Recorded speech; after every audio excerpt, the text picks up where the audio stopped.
नमस्कार, मी मराठी गृहिणी. आज आपण बनवणार आहोत मंचुरियन बॉल्स किंवा व्हेज मंचुरियन. त्याच्यासाठी आपल्याला काय लागणार आहे, तर आपण आधी हे कोबी कापून घेऊया आणि कोबीचे जे मागचं जे कडक देठ असतं ते आपल्याला घ्यायचं नाही आहे, ते कापून फेकून द्यायचं आहे. त्यानंतर कोबीचे असे एकदम बारीक बारीक चॉप करायचं आहे. कोबी एकदम बारीक कट करायचा आहे आपल्याला. एकदम हळूवारपणे आणि बारीक बारीक कट करायचं आहे. बघू शकता तुम्ही मी कशा पद्धतीने कट करत आहे. फिरवून असं एकदम बारीक कट करायचं आहे. आपल्याला एकदम छोटे तुकडे पाहिजेत कोबीचे, कारण की मंचुरियनमध्ये मोठे मोठे कोबी कापलेला असतो तो एकदम चांगला नाही लागत आणि लहान मुलांना तर अजिबात नाही आवडत. त्यानंतर हे बघा, असे बारीक तुकडे मी केलेले आहेत कोबीचे. असं चॉप केलेला आहे कोबी एकदम फाईन. त्यानंतर त्याच्यात आपण टाकणार आहोत 1 वाटी मैदा, छोटा वाटी.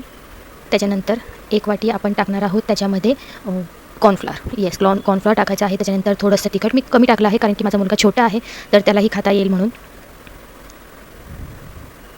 त्यानंतर आपण थोडंसं मीठ टाकणार आहे चवीप्रमाणे. आता तुम्ही जर जास्त मीठ खात असाल तर जास्त, आणि कमी खात असाल तर अर्थात कमी मीठ. पण मीठ नेहमी कमीच खावं, ते शरीरासाठी चांगलं असतं. त्यानंतर आपण अशा पद्धतीने एकदम हाताने हात धुवून, स्वच्छ हात पहिले धुवायचे आहे. त्यानंतर हाताने आपण असं मिक्स करणार आहे. जर आपण स्पूनने किंवा चमच्याने मिक्स केलं तर ते व्यवस्थित मिक्स होणार नाही. त्यामुळे मी सांगत आहे की हातानेच आपल्याला मिक्स करायचं आहे. व्यवस्थित सगळं पीठ लागलं पाहिजे एकमेकांना. त्यानंतर आपण असे छोटे छोटे गोळे बनवणार आहोत. एकदम छोटे गोळे बनवायचे आहेत, जास्त मोठे बनवायचे नाही आहेत. मंचुरियन बॉल्स तर तुम्ही खाल्लेच असतील नक्कीच, तर तसे छोटे छोटे गोळे बनवायचे आहेत.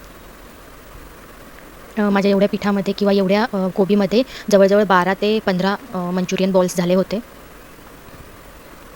आणि एकदम सोपी रेसिपी आहे, जास्त काहीच करायचं नाही आहे, त्याच्यामध्ये जास्त काही ॲडिशनल टाकायचंही नाही आहे. घरच्या घरी सोपी पद्धत. हे बघा, हे माझे बॉल्स तयार झालेले आहेत. आता मी कढई ठेवलेली आहे गरम व्हायला तेल. त्यामध्ये मी तेल गरम झाल्यावरती मंचुरियन्स बॉल टाकले आहेत. हे बघा, तुम्ही बघू शकता. आणि बॉल छोटे असल्यामुळे भरपूर बॉल्स एकत्र बसतात. आणि अशा पद्धतीने माझे रेडी झालेले आहेत मंचुरियन बॉल्स.